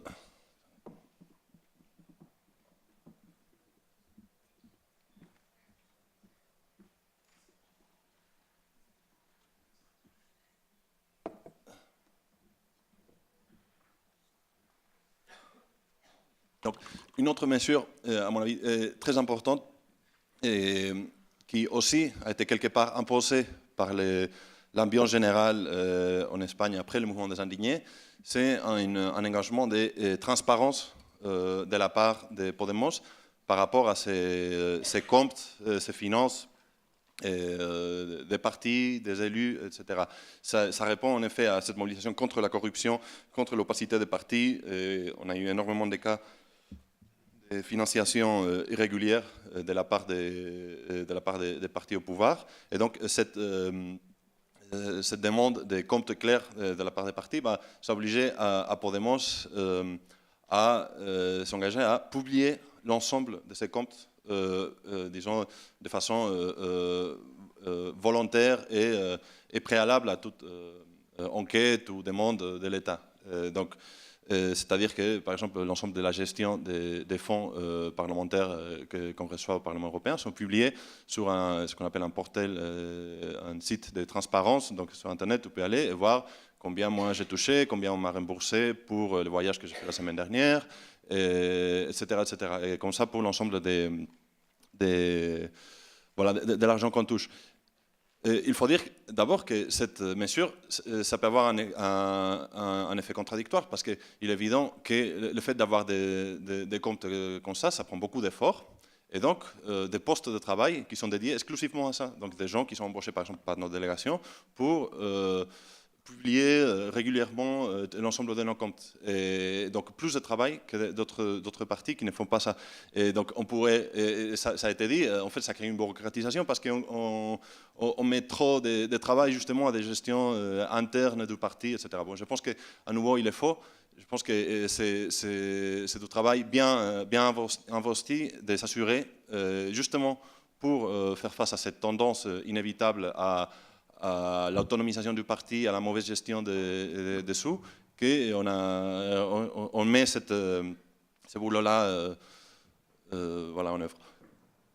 Ça fait qu'il y a un an et demi, il y a eu une enquête internationale menée par des journaux d'investigation sur justement les sous que les députés perçoivent tous les mois pour leurs frais des bureaux, donc c'est les dépenses dites générales, donc c'est 4 300 € par mois qu'il reçoit chaque député, et c'est une partie d'argent dont le Parlement européen met certaines règles sur quoi on peut le dépenser, sur quoi on ne peut pas le dépenser, mais qui n'est pas audité régulièrement par le Parlement européen. Il y a une possibilité à un moment donné que ces comptes soient audités, mais ce qui a montré cette investigation, c'est qu'il y avait des irrégularités en fait, dans la plupart des députés européens. Donc, sur les 751 députés, il n'y en a eu que 40 qui ont présenté l'ensemble de leur comptabilité. Alors, 5 de ces députés, évidemment, c'était ceux de Podemos qui avaient déjà publié ces comptes auparavant. Donc, bon, quelque part, cette enquête, ça nous a fait en faveur. Il faut dire aussi que cette pratique, ça nous crée des problèmes parce que ça crée une vulnérabilité. Toute petite erreur, irrégularité, manquement dans la gestion de cet argent est exposée pour des journalistes ou pour nos ennemis, pour nous attaquer. Et ça a été le cas, je me souviens, au début de la législature, on avait ouvert un bureau parlementaire à Séville, dont le but c'est justement de rester en contact avec les citoyens, de recevoir les mouvements sociaux, etc. Dans l'ouverture de ce bureau, on avait acheté quelques bières et sandwichs pour recevoir les gens. Évidemment, ça fait une nouvelle dans la presse de droite, les gens de Podemos dépensent en bière l'argent qu'ils touchent au Parlement. Bon. Et ça nous oblige à être très vigilants sur ce qu'on fait. Voilà. Je pense qu'au-delà de ces facteurs qui touchent aux finances du parti, la construction du parti lui-même. Plus généralement, les facteurs qui expliquent la normalisation, l'intégration des partis, c'est que le marxiste belge Ernest Mandel avait appelé la dialectique de conquête partielle. C'est-à-dire, disons que Marx avait dit, quand il avait écrit les manifestes communistes, les prolétaires n'ont que ces chaînes à perdre. C'est-à-dire, les prolétariats et les compléments démunis de tout moyen matériel. Donc, c'est ça qui lui fait devenir révolutionnaire, parce qu'il n'a rien à perdre à confronter et attaquer la société actuelle. L'expérience du mouvement ouvrier, ça montrait qu'en fait, il est possible d'obtenir des avancées dans le cadre du capitalisme par le mouvement ouvrier, et que justement ces avancées posent une question difficile au mouvement ouvrier. C'est-à-dire, on est arrivé jusque-là, peut-être, si on va plus loin, on va risquer ce qu'on a déjà obtenu. Et donc, ça peut, et ça génère nécessairement un certain conservatisme, une tendance à conservatisme dans les organisations contestataires. Et je pense à nouveau que ce n'est pas une contradiction qu'on peut justement simplement éviter par une formule, par une position. C'est un problème qui nous traverse et dont une partie de la solution reste évidemment avoir un programme clair sur où est-ce qu'on veut parvenir. Et un programme qui organise et structure quelque part l'ensemble de l'activité du parti. Je pense aussi, et ce que quelque part je voulais démontrer par tout ce que je viens d'expliquer, qu'en effet, les liens avec les mouvements sociaux, ou plutôt l'existence des mouvements sociaux et l'auto-activité des mouvements sociaux, c'est un élément essentiel dans la résistance à cette normalisation. Alors, quand on dit qu'il faut maintenir les liens avec les mouvements sociaux, il est juste, mais il peut y avoir beaucoup de types de liens entre le parti et le mouvement. On peut avoir des liens clientélaires, où les mouvements en fait, deviendraient dépendants du parti, ou on peut avoir même des rapports de répression du parti par rapport aux mouvements sociaux. Donc c'est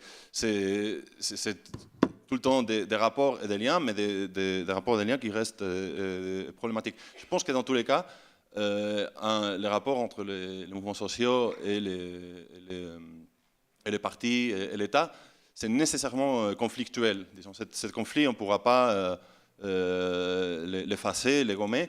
Et en fait, c'est un conflit nécessaire. À la ville de Madrid, d'où je viens, et comme Eric expliquait, c'est un mouvement dont Podemos fait partie qui a pris le pouvoir.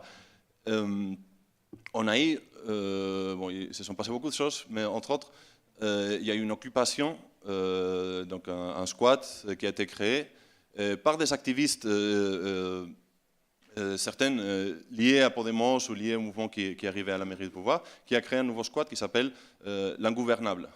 C'est un nom un peu provocatrice et qui a créé de fortes contradictions au sein de la mairie, parce que quelque part c'est des activistes souvent amis qui partagent les mêmes buts, mais en même temps ça crée un problème à la corporation municipale d'avoir un bâtiment qui est squatté illégalement par des activistes.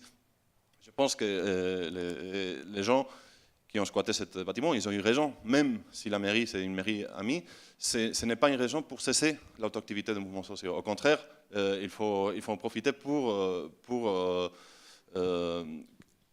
impulser l'auto-organisation des mouvements sociaux, en sachant que ça va créer des conflits, y compris au sein de notre mouvement. Merci beaucoup Alex pour ce respect scrupuleux du temps de parole et merci aussi de nous informer que il y a ces squats appelés l'Ingouvernable. J'ai fait un clin d'œil aussi à notre programme où demain vous allez trouver à 16h programmé le Forum des Ingouvernables, qui est un exercice, un moment de partage de la réflexion autour de l'autogouvernement. Ben voilà, je ferme cette petite page de pub pour inviter nos intervenants éventuellement à réagir à ce que vos collègues ici autour de la table ont dit, si vous avez envie de réagir directement. Sinon, on va procéder à donner la parole au public pour ouvrir un premier tour de questions-réponses, si vous voulez bien.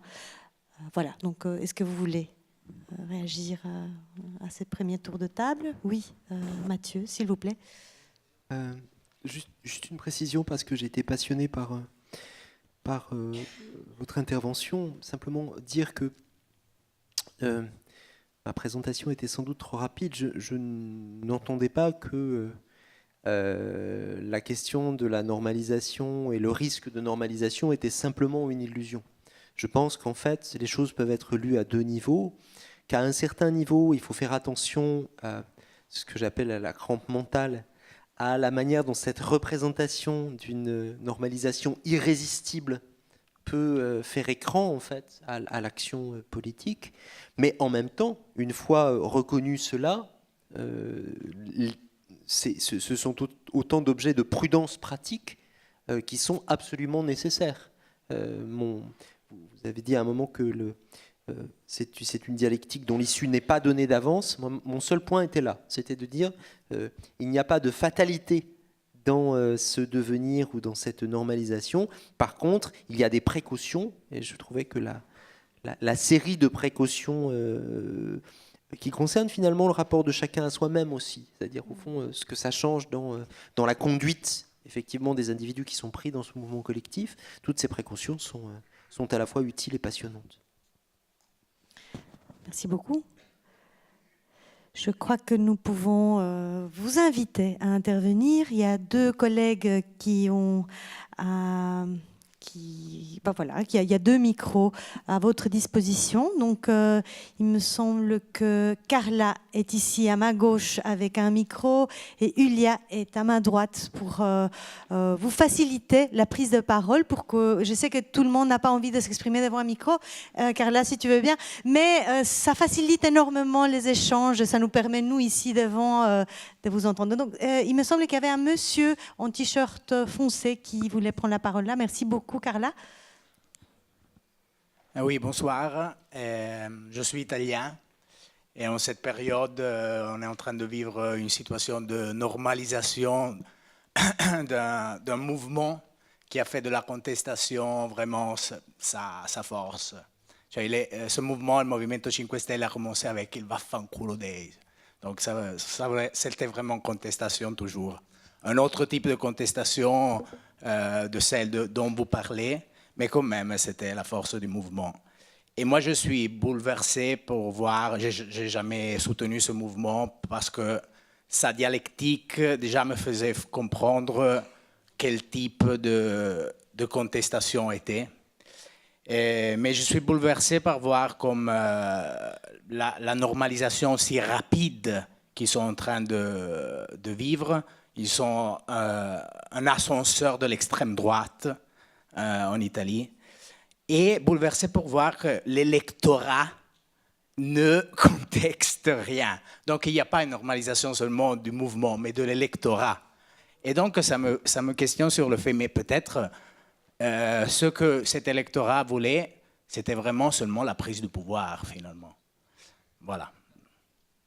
Merci beaucoup pour cette intervention. Je propose qu'on en prenne encore une ou deux, et puis on repassera. Donc, je ne sais pas s'il y a quelqu'un d'autre. Oui, monsieur, ici derrière. Carla, si tu veux bien. Bonsoir. Moi, je travaille au sein du mouvement ouvrier chrétien. Donc, Ariane n'était pas là ce soir, mais je me permettrai de poser deux questions aux intervenants. La première, c'est sur le rapport entre mouvement social, syndical en particulier, mais mouvement social plus largement, d'une part, et d'autre part, les partis politiques. Et donc, en Belgique, souvent, on entend des deux côtés de la barrière, si je puis dire, et des partis, et en tout cas des syndicats, de dire eux, c'est eux, nous, c'est nous. Donc, de faire une séparation très nette entre, d'une part, l'activité politique partisane, et d'autre part, l'activité du mouvement social. Et donc, j'aurais aimé avoir vos réflexions par rapport à ça. Et d'autre part, c'est sur la question de l'État, c'est-à-dire qu'on a aussi deux choses qui vivent très fort dans les mouvements sociaux en Belgique, soit dans des mouvements très massifs et très institutionnalisés comme les syndicats ou les mutualités, un rapport assez peu problématisé par rapport à l'État, c'est-à-dire l'État est plutôt de notre côté, a priori, surtout en réaction au néolibéralisme notamment et tout ça. Et d'autre part, dans des mouvements plus basistes et plus radicaux, etc., un rapport de... non, l'État, l'État, évidemment, c'est l'ennemi, mais surtout, du coup, il ne faut pas trop penser cette question de l'État. Et donc une absence peut-être de réflexion sur la question du pouvoir. Enfin, c'est un peu pour rebondir sur ce que vous avez dit tout à l'heure, mais donc, par rapport à ces deux aspects, ces deux contradictions, votre point de vue. Merci, messieurs. On va prendre encore une dernière intervention ici, juste devant Carla, si tu veux bien descendre. Monsieur, si vous voulez bien lever la main, comme ça, ma collègue vous voit. Merci. J'essaye aussi de voir de l'autre côté de la salle pour après. Oui, moi je voudrais poser une question aux camarades de Podemos et sur la volonté ou non de l'affichage dans le programme de Podemos de dénoncer les traités européens et aussi la politique de Podemos concernant la question du maintien de l'Espagne à l'euro. Et quelle est l'analyse de comment il perçoit la monnaie de l'euro? Je parle de Podemos. Est-ce que pour Podemos, la monnaie... L'euro, c'est une simple monnaie ou c'est plus qu'une monnaie, c'est peut-être un instrument de domination. Voilà. Merci beaucoup. Merci beaucoup pour ces interventions. Je propose qu'on commence dans l'ordre. Donc, que dire de la contestation de droite? Je ne sais pas, on a parlé du mouvement 5 étoiles, mais je crois que ce n'est pas les seuls. Je me tourne vers le panel. Et il n'est pas né comme contestation de droite. Merci pour la précision. Est-ce que l'un d'entre vous souhaite s'exprimer par rapport à cette question?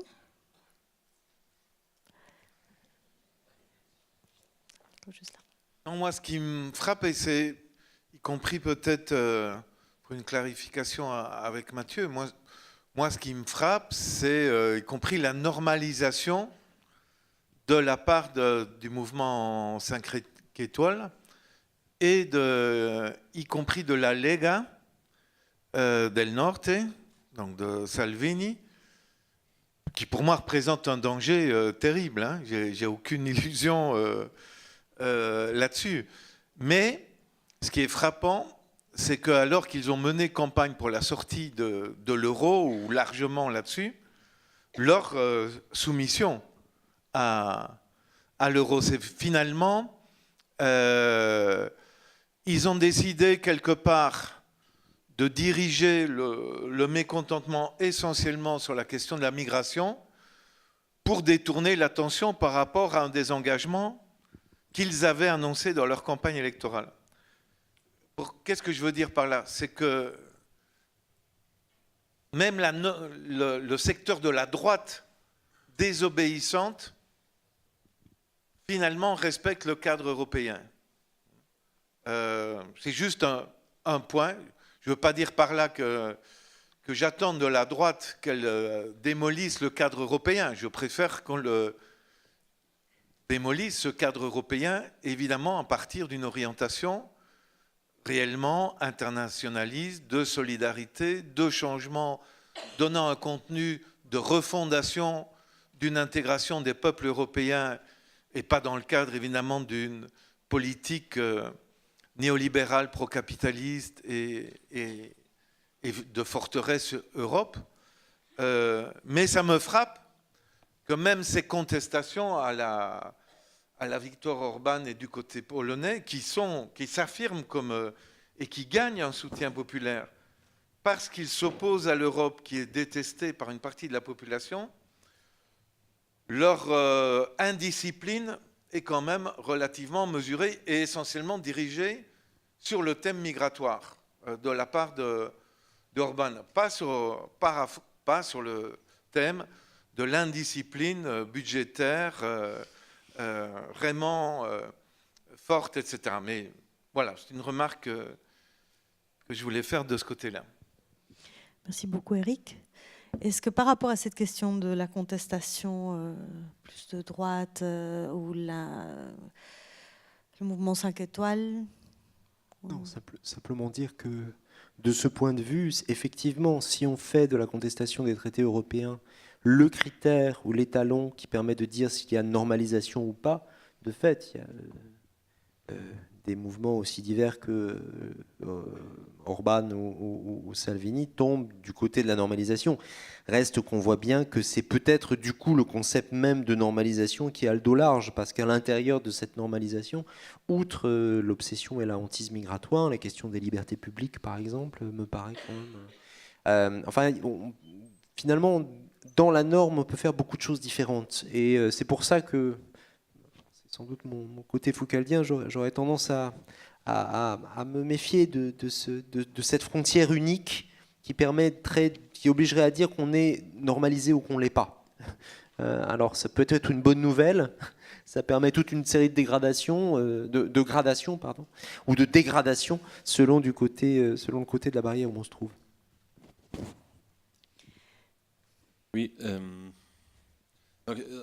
c'est vrai que l'exemple de Cinque Stelle, c'est très frappant parce que c'est un parti qui semblerait avoir devenu le contraire de ce qu'il prétendait dans un délai très court.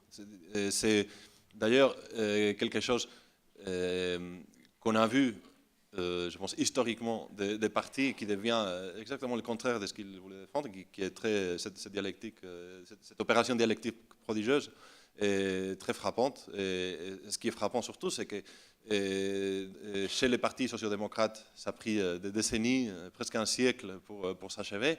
Et là, on voit des partis comme, à mon avis, Syriza, qui a atteint cette opération dans un délai très très court d'un an. Dans le cas de Cinque Stelle, et la vérité, c'est qu'il n'était pas de droite, il n'était pas de gauche non plus. Justement, son motto, c'était ni de gauche ni de droite.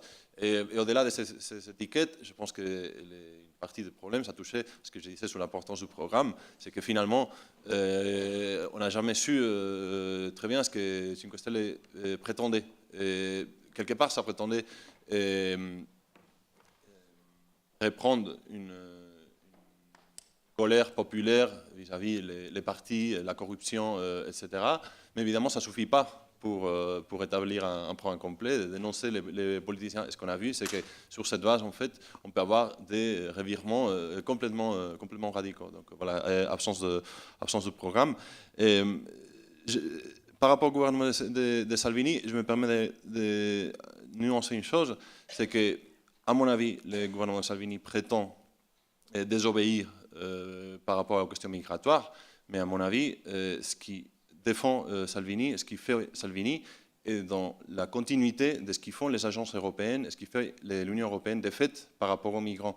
Il refuse d'accepter un bateau de migrants dans les côtes d'Italie, et c'est criminel, mais la vérité c'est que l'Union européenne, elle organise, elle paye des bandes armées dans l'ensemble du continent africain et à la Turquie, etc., qui sont chargés d'empêcher aux migrants d'accéder à l'Europe. Alors, à mon avis, les Salvini et ses amis, ce qu'ils font, c'est verbaliser et assumer une politique qui trouve ses bases déjà dans la politique menée de fait par l'Union européenne, pas dans les propos de la Commission ou des dirigeants européens, mais dans le fait, ce qui fait l'agence Frontex et toutes les opérations d'externalisation des frontières.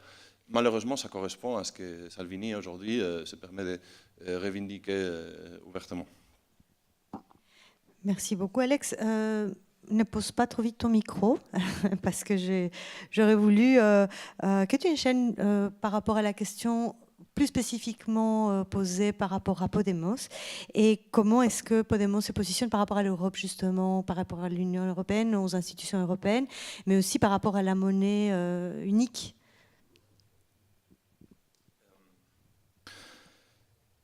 Bon, c'est une bonne question parce que c'est une question compliquée et je ne voudrais pas donner l'impression qu'il y a une seule position au sein de Podemos par rapport à ça. C'est une question qui traverse Podemos. Je pense qu'on a quand même des éléments communs. C'est que, bon, à l'origine de Podemos, dans les périodes qu'on vit, on est confronté au caractère clairement antidémocratique de l'Union européenne. On l'a vécu au moment de la crise financière et comment elle a été résolue en sauvetant les banques et en condamnant les populations à l'austérité, mais aussi au moment du gouvernement grec qui a été soumis à un chantage mafieux de la part des institutions européennes. Alors,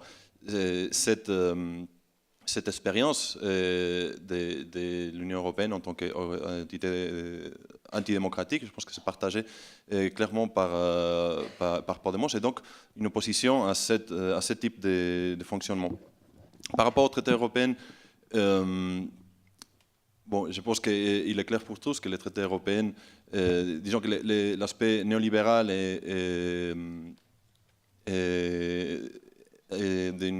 antidémocratique aussi du point de vue économique, c'est inscrit dans les traités européens depuis tout le début de la fondation de l'Union européenne. Il faudrait aller jusqu'au traité de Maastricht ou même bien avant pour trouver les racines de ce qui s'est passé dans cette crise. Et donc, il y a une opposition au traité européen.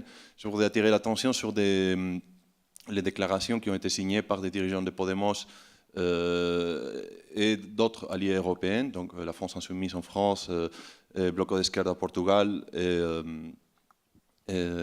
l'Alliance Rouge-Vert en Danemark et d'autres partis, qui ont signé des déclarations ensemble dans le cadre de la préparation du processus des Européennes de l'année prochaine, qui s'engagent à agir et s'organiser ensemble et qui affirment tous justement l'incompatibilité entre ce qu'on défend, ce qu'on propose et les traités européens, et donc la nécessité de désobéir et de rompre avec ces traités européens. C'est des déclarations qui ont été signées par des dirigeants de Podemos, y compris récemment cette semaine par Pablo Iglesias.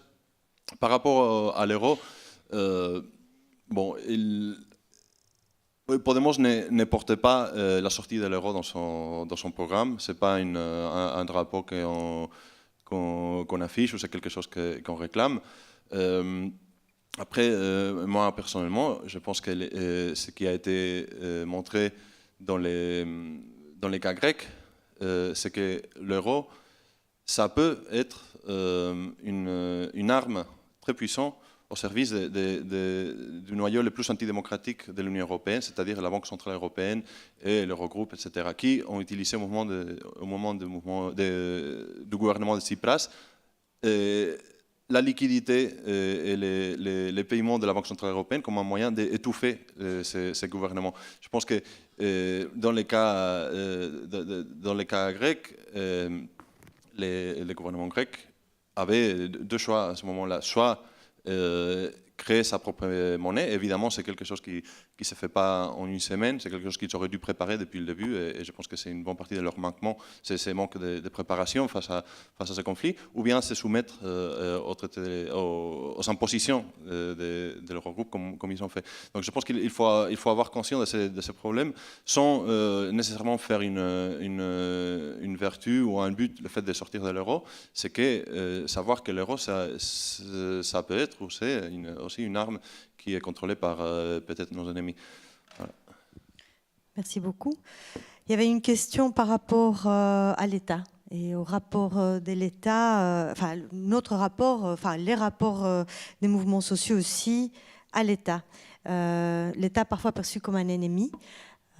C'était la deuxième question posée par le monsieur tout à l'arrière. Je me disais que c'était peut-être intéressant de la poser maintenant quand on a parlé des institutions européennes, mais peut-être d'une manière plus précise l'État et ce rapport difficile. S'il y a l'un d'entre vous qui souhaiterait commencer, j'aurais tendance à dire Mathieu peut-être sur cette question-là pour démarrer. Je le craignais. C'est une question quand même assez massive, la question du rapport à l'État posée ainsi, elle est quand même assez compliquée. Et j'étais assez intéressé de la manière dont finalement vous l'articuliez en disant tout dépend de quel endroit on parle, puisque la question de ce rapport à l'État se pose différemment selon qu'on se trouve dans les mouvements institutionnalisés de type syndicat et mutuelle, ou qu'on se pose du côté des mouvements autonomes, et qu'au fond, il y a une sorte de confiance de principe d'un côté, de défiance de principe de l'autre. Pour moi, l'une des principales vertus Enfin, il y a deux choses à dire de ce côté-là. La première, c'est que on manque certainement aujourd'hui, intellectuellement, enfin dans l'outillage en sciences humaines et en philosophie, on manque d'une critique contemporaine de l'État. Il y a eu beaucoup de critiques de l'État qui ont été produites depuis 2 siècles. On manque d'une critique contemporaine parce que, du fait précisément de la mondialisation et de la réorganisation néolibérale du monde, l'État a pu servir ou apparaître comme le refuge, ce qu'il est à mains égards, contre ces vents mauvais de la mondialisation, et que par là même, cette position de refuge nous a privés de nous demander ce que l'État fabrique concrètement aujourd'hui, quel genre de relais il constitue, quelle est sa part de relais des logiques néolibérales mondiales, et quelles sont les modalités de sa résistance. Donc au fond, entre une sorte et ce qui peut conduire à l'occasion à une forme de conservatisme aussi bien, donc considérant que au fond, ce qu'il s'agit de faire avant tout, c'est de sauver quelque chose. Mais sauver, ça n'est pas exactement transformer. Et autour de cette question de l'État, on a vu passer le discours de la contestation, passer du côté du sauvetage ou de la préservation, sans qu'on sache très bien quels sont les critères. Bon. De ce point de vue-là, c'est vrai qu'une réflexion en termes, c'est un peu ce que fait Foucault pour le coup, en termes d'instruments de gouvernement et de considération de ce que font les instruments de l'État, les outils de l'État, ces outillages, c'est vraiment intéressant.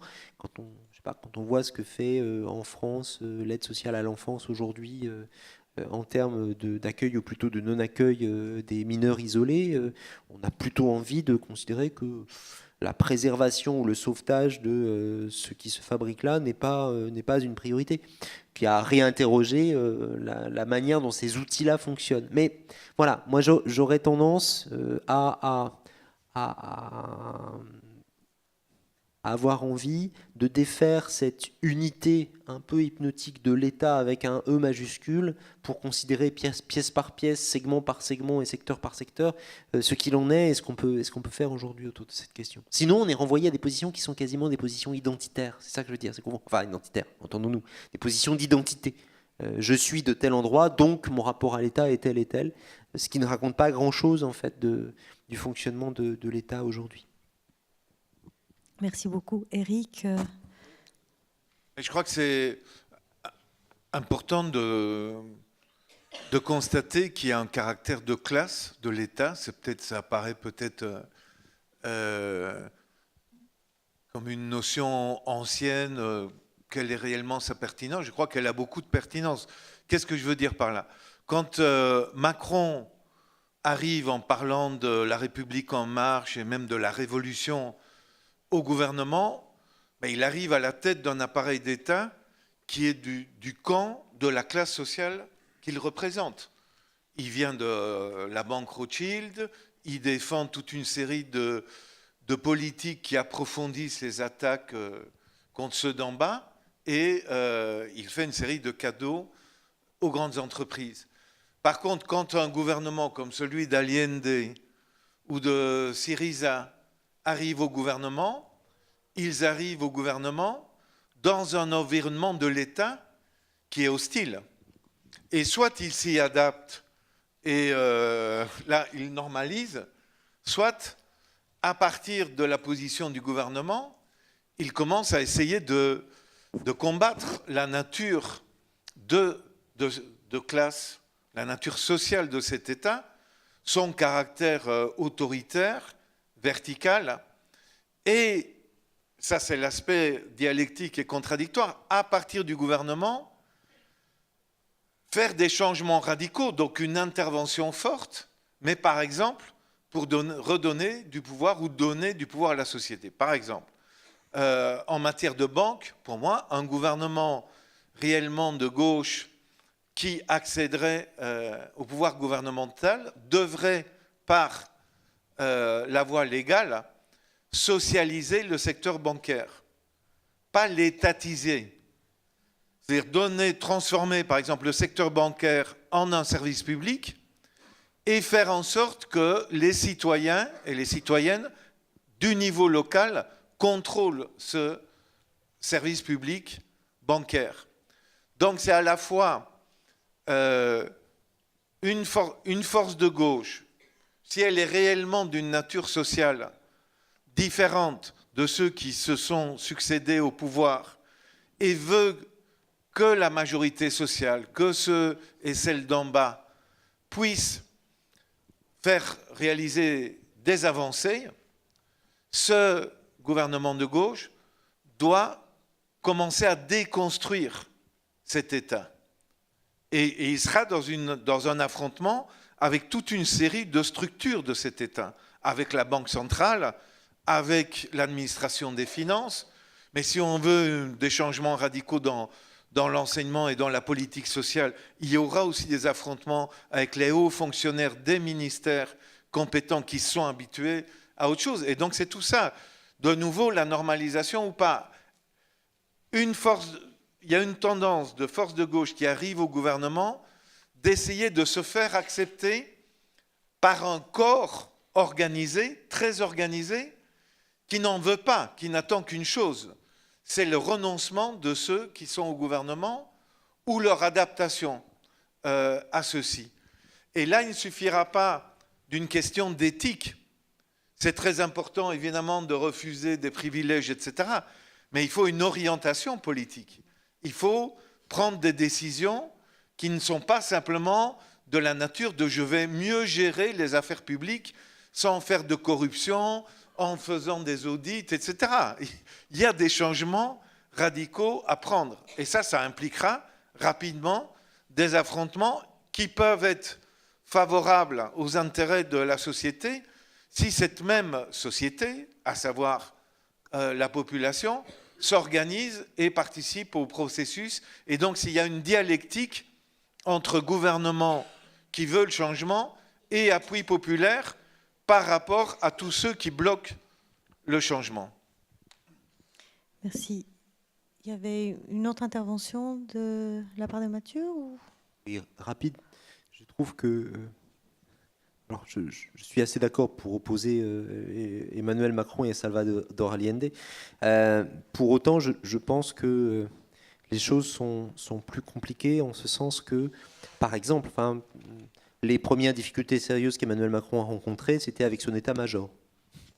C'est un peu oublié le 14 juillet de l'année dernière, que de la même manière, il faut regarder d'à peu près les stratégies qui sont mises en place aujourd'hui pour tenter de doubler ou de passer outre les administrations des ministères en installant dans les cabinets ministériels ou en doublant les fonctions de ces administrations par des conseillers spéciaux. Donc c'est là où je pense que l'État est une entité beaucoup plus complexe qu'il ne semble, et il y aurait besoin il y a besoin d'une sociologie ou d'une anthropologie. Je pense au travail de quelqu'un comme Didier Fassin, par exemple, sur les questions que se posent les fonctionnaires dans l'exercice de leur mission, qui permettent de déverrouiller cette conception d'État pour voir aussi bien pour voir aussi bien les efforts que doit faire un gouvernement pour s'approprier son propre instrument d'État. Voilà.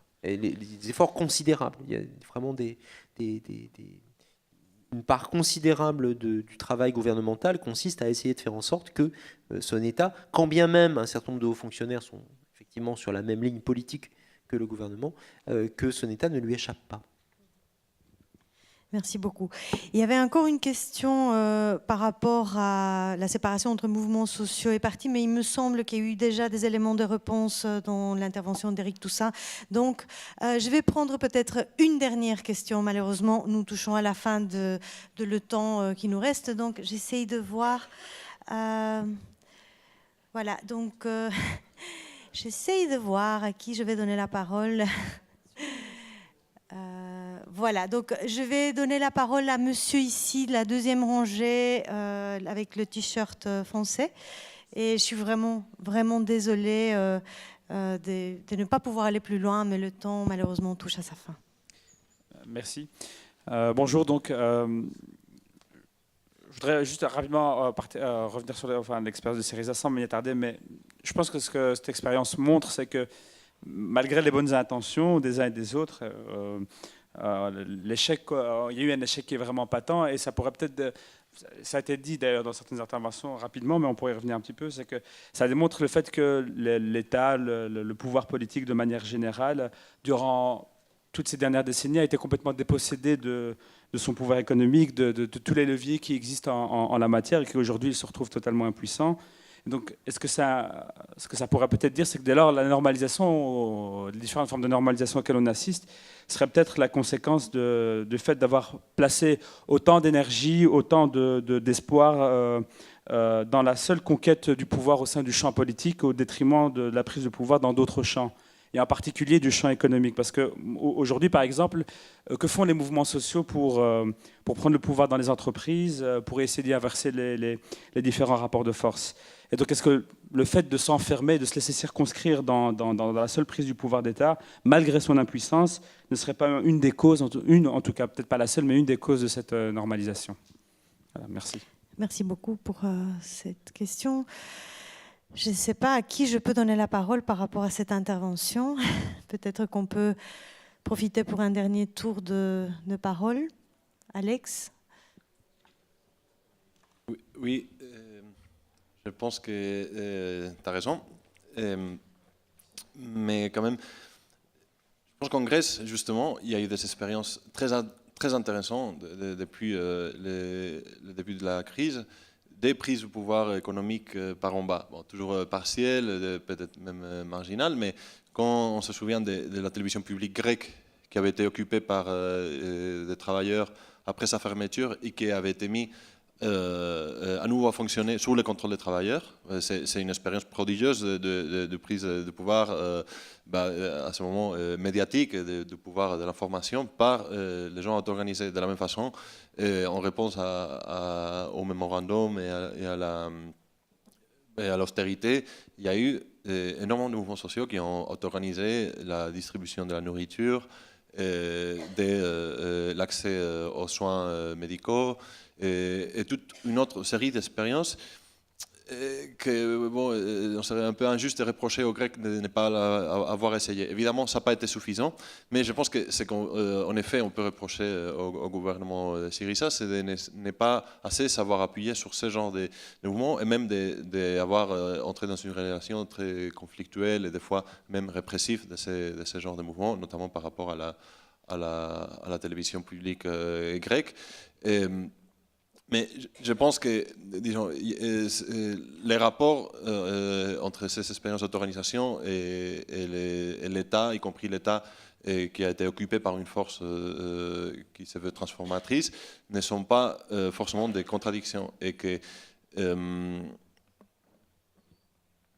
l'expérience du mouvement de Syriza, du gouvernement de Syriza, ça montre aussi qu'un accès au pouvoir d'une force comme ça peut promouvoir un grand degré d'auto-organisation et de mobilisation qui peut avoir des conséquences bénéfiques pour l'État lui-même. Alors malheureusement, la fin de l'histoire n'est pas très joyeuse, mais disons, au moment où il y a eu le référendum sur le mémorandum, il y a eu aussi la mobilisation la plus importante on m'a dit, depuis les années 70 en Grèce. Une mobilisation qui a dépassé en fait les attentes et peut-être même les envies des gens qui avaient appelé au référendum et qui avaient débordé de fait les gouvernements de Syriza. et qui avait donné un rejet massif de la population à cette mémorandum. Alors, il y avait, par l'effet combiné du mouvement et de l'action au pouvoir, une force démocratique énorme qui, à mon avis, et ça, malheureusement ça n'a pas été le cas, mais aurait donné une légitimité démocratique suffisante au gouvernement de Tsipras pour refuser carrément les mémorandums. Alors, ça n'a pas été le cas, je pense qu'il y a des différentes raisons, mais qu'en tout cas, cette dialectique, on l'a bien vu travailler en Grèce à ce moment-là. Merci. Soit pour répondre à cette question, soit peut-être pour avoir une dernière intervention avant de conclure. Une toute petite intervention conclusive, et je voudrais revenir sur ce qui ouvrait ton propos tout à l'heure.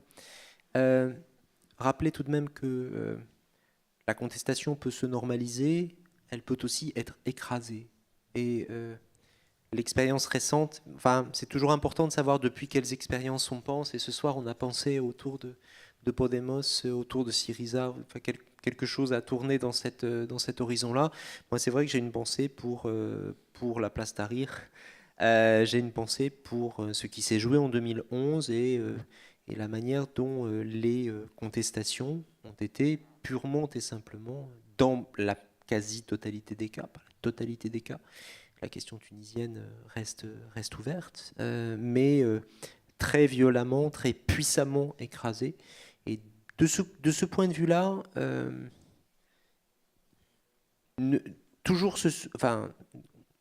moi j'aurais une prudence vis-à-vis du jugement porté sur les mouvements contestataires à l'aune de la nécessité de leur simple survie. Voilà, c'est cette toute petite prudence-là consistant à dire,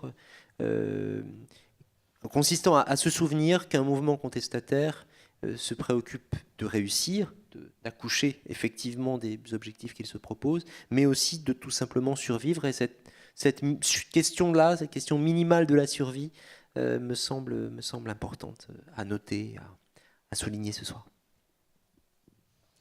Merci beaucoup. Eric, une dernière intervention pour conclure.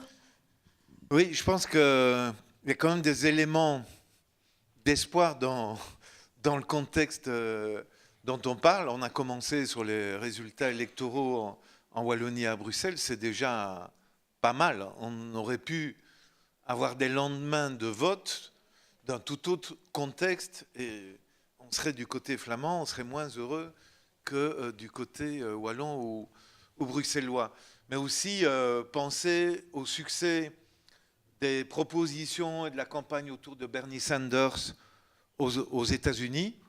On sait que si Bernie Sanders avait été le candidat démocrate contre Trump, Sanders, parce qu'il représentait le combat contre le système que Trump essayait de représenter et a réussi à représenter contre Hillary Clinton, qui apparaissait comme l'émanation du système, Bernie Sanders aurait pu gagner et représente encore un espoir très important. Il a fait un appel international il y a une dizaine de jours, mais il faut regarder de l'autre côté de la Manche l'espoir autour de Jeremy Corbyn et des propositions qu'il avance de renationalisation de la poste, des chemins de fer, de redéveloppement du service national de santé. Et donc le problème que je vois comme point commun, c'est que quand des forces de gauche osent proposer des solutions radicales à gauche de libération et pas des réactions racistes d'extrême droite, elles trouvent un écho. Et le problème, c'est leur capacité ensuite, effectivement, une fois qu'elles arrivent au gouvernement, de concrétiser ça et de ne pas se transformer en une force qui se laisse récupérer et qui est un mécanisme de normalisation de la contestation qui les a portés au pouvoir. Et donc ça, c'est tout le défi. Et là, pour qu'il y ait une résistance à l'adaptation et à la normalisation, ben, c'est l'intervention de chacun et chacune des mouvements citoyens, des mouvements sociaux, de tous ceux qui sont ici réunis et qui se posent ces questions-là. Il faut intervenir, interpeller, agir au niveau politique et social et pas simplement contempler ce qui se passe. Et donc, ça implique une capacité de contrôler, de dénoncer les compromissions s'il y en a, etc. Et enfin, je suis aussi d'accord comme Alex que Syriza, un de ses problèmes, c'est de s'être quelque part contenté d'être une force de gouvernement et de dire aux gens « laissez-nous gouverner ». Et on va arriver par la négociation avec l'Europe aux concessions auxquelles vous avez droit, vous, le peuple grec. C'est-à-dire, s'il n'y a pas de nouveau cette dialectique entre le gouvernement, ceux qui sont au gouvernement, dans une relation d'hostilité par rapport à toutes les sources de pouvoir, et la population qui les a portés à ce gouvernement pour agir, et notamment susciter un mouvement de solidarité à l'intérieur du pays et de mobilisation et internationale, l'écrasement ou la défaite risque d'intervenir. Et effectivement, quand on est au gouvernement, il faut agir rapidement pour prendre des mesures conformes aux engagements qu'on a pris. Et donc des engagements pour intervenir dans l'économie, des mesures qu'on a annoncées, évidemment. Et donc il faut avoir un programme qui est convaincant du point de vue des propositions économiques et des propositions de société. C'est ma conclusion et je suis très heureux d'avoir participé avec vous tous à ce débat ce soir. Merci beaucoup au Festival des Libertés.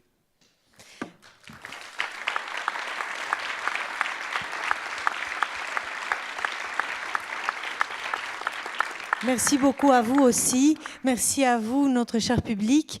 Je vous invite à féliciter, à applaudir aussi Yacine Yakana, qui nous a accompagnés avec ses dessins. Un tout grand merci, Yacine.